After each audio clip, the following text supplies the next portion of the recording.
the schedule today. The bond market is closed, so we're going to keep that in mind throughout the day. It's just a lack of a driver, a lack of liquidity. It doesn't mean that the bond market won't move, right? It just that it's going to be closed. We've seen some moves in the dollar in the overnight hours that has put a little weight against our marketplace.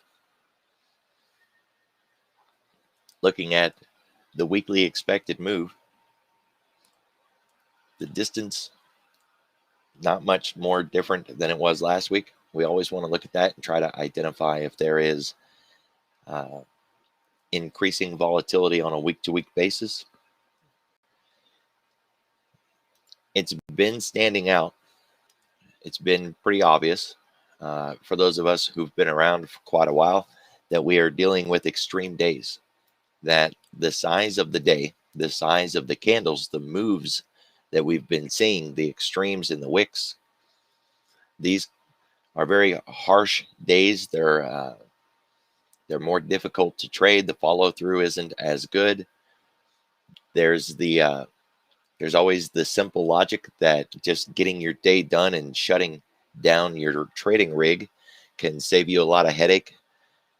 There's better conditions to trade and then not so good conditions to trade. When we're in that kind of environment, maybe look to do something else, trade a different product, swap over to stocks or options, or just go study. So we popped up, had a little bit of a fade in the overnight hours. It really hasn't been that bad. When I was looking around on the news, they didn't really have any good news one way or the other. There was no real reason to see this fading down. The best that I've been able to see is they're saying, "Oh well, we were at an inflection point. We're at we're at a pivotal level, and with the banks kicking off earnings season this week, everybody's really wanting to get an idea of forward PE. So there is a little bit of a wait and see, but we should begin to feel that impact pretty quick." So looking at it from a zoomed out perspective, you can see that we've just been holding this range, high to low, low to high, high to low, low to high. And the range, we're making that distance faster and faster. The intraday is getting more and more violent. For today,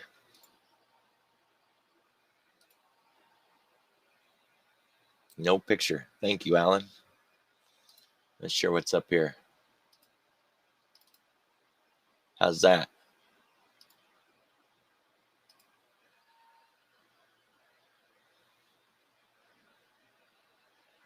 That ought to get it. Better. Thank you, sir. I have to turn on like 3 different stream programs. I must have just forgot to share the Zoom screen. All right. So as I was saying, zoomed out is taking a broader picture from August into September and now into October. We're just sitting in this range. We had the contract change back here, and we've really just haven't done anything since then. I'm still of the opinion that we could see a 2018 style fourth quarter. We don't have anything that says that that's what we're going to get at the moment, but that's where I've really been leaning. You can go back on your own and look at what 2018 from October to Christmas looked like. You kind of get a feel for what I'm talking about. There's that old saying that markets, they don't repeat, but they rhyme. So we just entered the fourth quarter. You want to see what other fourth quarters look like. I'm not a huge fan of seasonality, but they have their purpose. Keep your eye on the volatility throughout the week. It's going to be a heads up in the moves that we see. So for today, from the open, a 0.5% move would put us right around the top of the price shelf. A 1% move would get us above last week's high. key level. A 1% move is a decent move in the market. It's a normal, healthy 1% bullish move. A move to the downside, 0.5% would rest us on the ledge. A 1% move would be kind of floating a little bit in the middle of nowhere. Tighten it up a little. You can see it in the smaller time frame. If I was to turn on a volume profile, there wouldn't be a lot in here, I'd bet.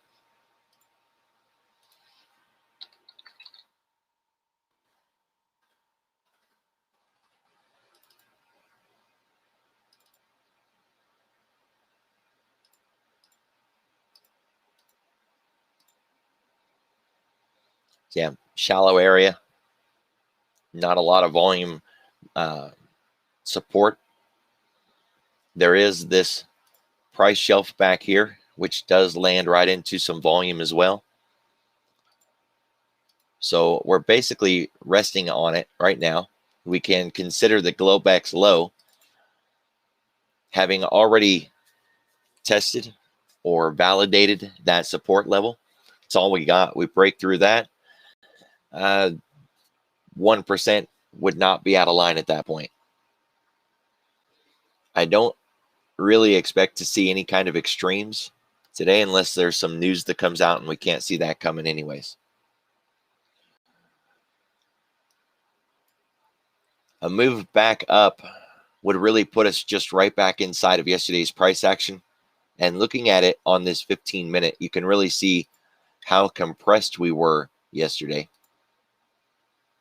So, looking to get back up inside of that range, realizing the range that we're in right now, this can't hold. And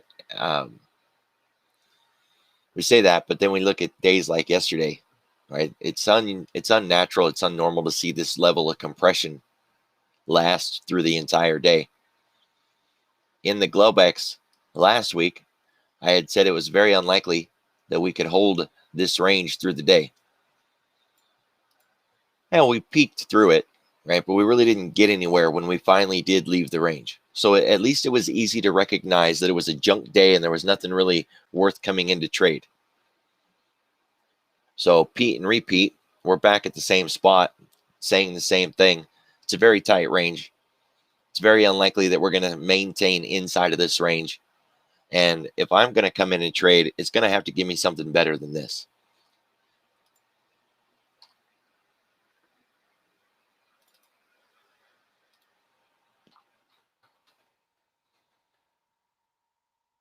We got a lot of volume support on the NASDAQ. It really doesn't start to get soft until we get around that 1%. So the expectation is if the NASDAQ does go to 1%, it's going to go past that. It'll go to 1.5. So if we get that far, we're going farther. We do have the expected move bottom to deal with. That would put us into the volume profile around 14,600. Get a little bit of volume support right in that area. So a negative day, we're looking at about 1.5. My numbers are not matching Thinkorswim's numbers. This was driving me absolutely crazy. Happens every Monday. And what's going on is through most of the week, Thinkorswim will monitor how far we've gone today based on where we closed. But on Mondays, it is measuring where we closed at 4 o'clock. The NASDAQ and the ES, they close at 5, not 4.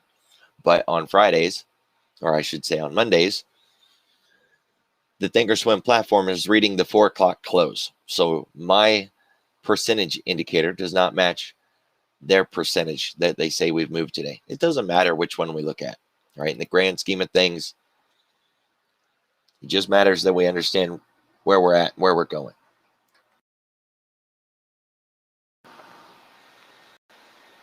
A move back up will be a little bit of a challenge. We're going to have to make it through all this junk. Deal with the Globex pivot, the close, the Globex high, floor pivot. That'll start putting us into yesterday's range.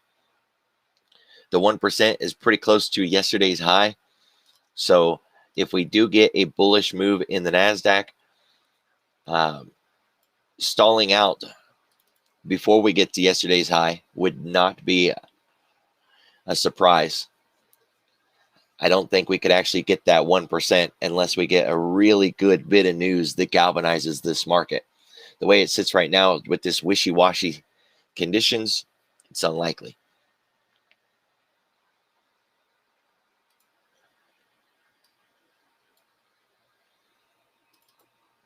We did get a little bit of VIX elevation last night. The dollar got a little funny, popped out of that channel that it had been in since mid-afternoon Friday. Failed to get outside of its own day, so the dollar is still sitting in an inside day. That would be something that I would watch very closely. We're looking for a break of the dollar outside of yesterday's range. Significant moves in the dollar causes significant moves in our markets. So using them for a heads up is going to benefit you quite a bit. The bond market is closed today, but normally the bonds open at 8:20. The dollar opens at 8 o'clock. Both of those are like an early warning indicator, kind of give you an idea of what's going on the day. You know, if you trade at Globex, you don't have tick and trend and AD. So, you know, using the dollar and the bonds is a great leg up, kind of give you some tools to use before the market opens. They're just as good in the middle of the day, but of course, by then we can also add in the AD and all the other things.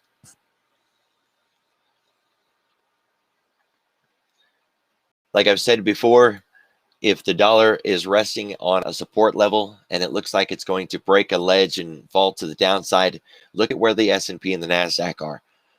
Are they also sitting on a low, sitting at a support, getting ready to break to the downside?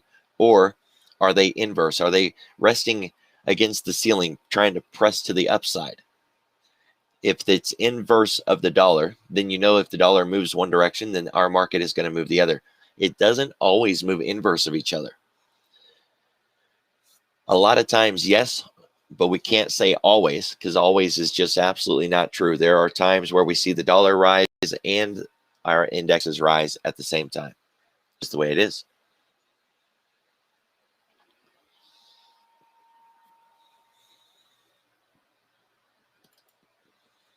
The bonds are sitting at a critical level. We really, even though they're closed, they're still going to trade. They're still going to move around. We really want to see them hold these levels.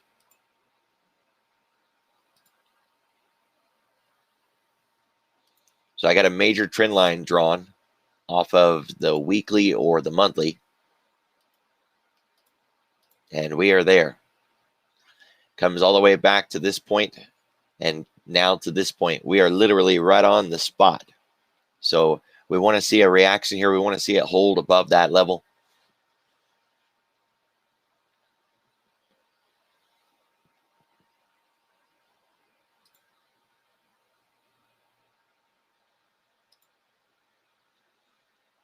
All right, S&P 500. Change it to pre-market change percent. Apply the filters. We don't want to look at 500 names. Nailed it. 102 names. Close enough. All right. So a lot of red this morning. We can see the sectors, but we're going to flip this over to match the S&P. Look at extended hours. There are 100 names in the S&P 100, and we can see that most of those names are either red or black, and black means basically it hasn't done anything. Otherwise, we've got a small handful of names that are green and less than 5 that are doing anything at all. Starbucks, ConocoPhillips, ExxonMobil, starting to feel like it's got a little bit of energy in there, huh? Energy name, energy name, energy name. Oh, and a bank, and another bank, and another bank. As usual, like it has been most of the year, banks and finance are highly correlated at the moment. Banks are going to be kicking off earnings season. Don't be surprised if they happen to rattle the energy market. Changing this one to the NASDAQ 100, pre-market change percent, will also change the watch list to the NASDAQ 100, sorted by pre-market. We've got a lot more names in here that are up at least slightly. But I really consider that neutral, even though it's showing that it's green.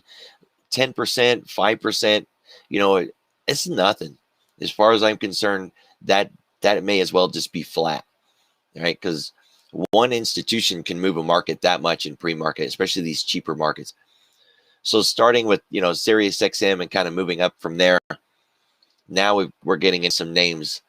And again, you want to look at the correlation, not just, oh, I see a name in there. Where does it go to? Restaurants, big tech, cloud, communications. What does it go to? The top 3 names on the list this morning are China names, right? PDD's a China name, right? I'm sure if I'm wrong, I'm sure everybody's going to tell me I'm wrong, but I think it is. But Baidu and JD are kind of follow it down the rabbit hole, see what else you can find, right? Flipping over to just a regular stock screener, set it to extended hours, pre-market, NASDAQ. How many names are up? At least 0.25%. Not very many names, right? It really kind of stands out. This is a very, very flat market this morning. Now, just out of morbid curiosity, how many are down at least 0.25%? 36. So maybe it's not so flat after all, right? Maybe it is down with a little bit of significance to it. So let's just follow that a little bit deeper. NASDAQ down more than 0.5%, 27 names. So a quarter of the NASDAQ 100 is down more than 0.5%. That has a little bit of a feel to it. If we're looking for a market reversal this morning, I would be looking at this list of names and asking which one of these would I like to ride back up, right? I wouldn't short, right? I don't want to short from the hole.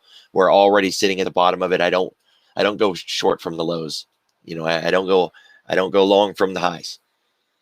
I would be looking at the names that are down this morning and asking which one of these would I want to flip back up. I see there's a lot of communication names in here and some big tech names. Those are drivers. Those things can seriously rock the market. Think of your FANG names, right? With market caps of what? Too many zeros to even count, right? Mega cap names. Facebook, Amazon, Apple, right? They've started adding Tesla to that name, NVIDIA. And NVIDIA has actually got a smaller market cap, so I don't know how it snuck on the list, but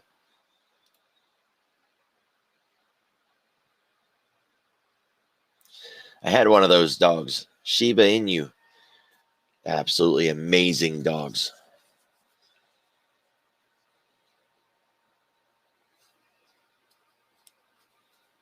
All right, so nothing's really standing out in the news on this. And like I've said before, this little bit of news, this isn't like a go-to source, right? This is not your current active, like, wow kind of news.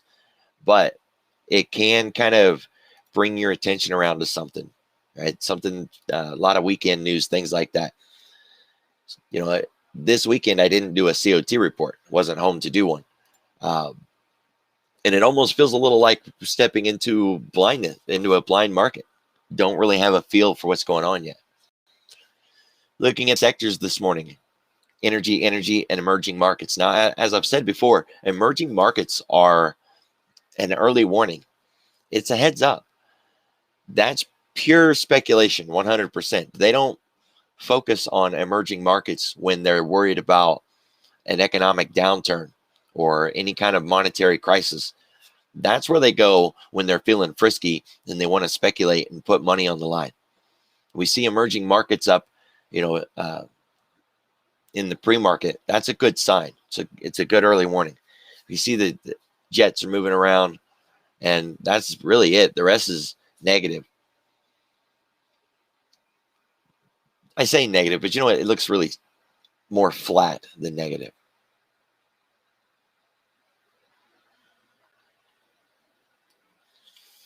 All All right, wrap things up. Weekly options list. This is a list of companies that have weekly options. Remember, a company doesn't decide to have weekly options. They earn the right to have weekly options. They're given that privilege. They earn it through liquidity.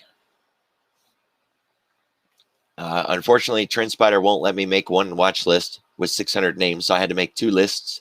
And you can see that there are a significant number of names that are up at least 1% this morning. I have to scroll to run out of names that are up more than 1%.